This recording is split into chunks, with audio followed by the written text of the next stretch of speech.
Hey there, everybody. Richie D here with a quick chat about what it's like to read books and watch movies, comparing the S6 Edge against its standard counterpart of the Galaxy S6. Let's check it out.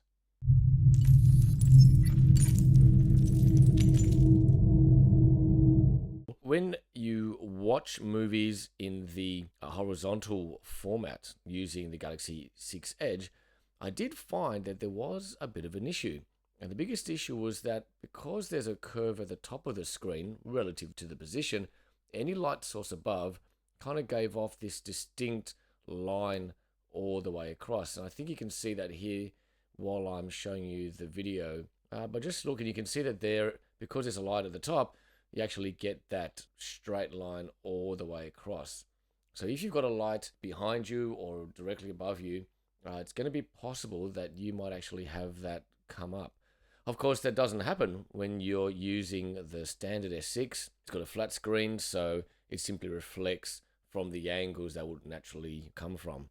So standard reflections aside, the screen itself is absolutely brilliant. It still gives off, very rich popping colors. Looks fantastic. And even though the content itself isn't 1440 by 2560, the detail still looks really, really cool. And we're just streaming.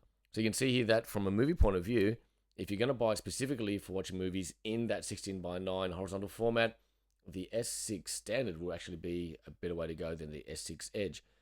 However, when we move to book reading, and I'll bring up a Google Play book here, when you use a standard smartphone, particularly in the Google Play store, the action of moving pages is quite nice. You sort of push it to the side and there's a little bit of movement there as if there's actually a page being lifted and moving across. This is really enhanced and magnified by the fact that you've got a physical curved screen that the virtual page kind of slips down into.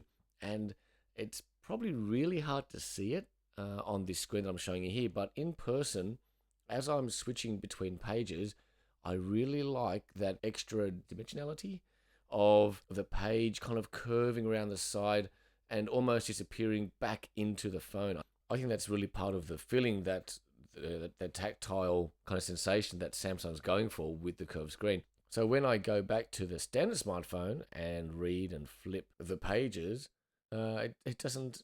Suddenly, I'm disappointed. I'm waiting for my eye to think that there's a three-dimensional action happening, and it doesn't. And then I go back to the S6 Edge, and I go, this is nice. So for movie watching, I would stick with the S6, particularly if you're going to be watching it in the horizontal format. If you're reading books, and you read books quite often on your smartphone, it's a very cool little subtle thing that the S6 Edge does when you're turning pages. And even when you're sitting there reading it, the text kind of drifts off a little bit, very, very subtly. And again, just adds that little solidity, I guess, to what is a virtual text on the screen. Anyway, I hesitate to ask, because you're probably going to say to me, get a life, Richie, but what do you think? Do these little technology kind of tweaks make any difference to what you think you want in your experience with a smartphone? Let me know in the comments below. Great having another chat with you guys, and I will see you again soon. Until next time.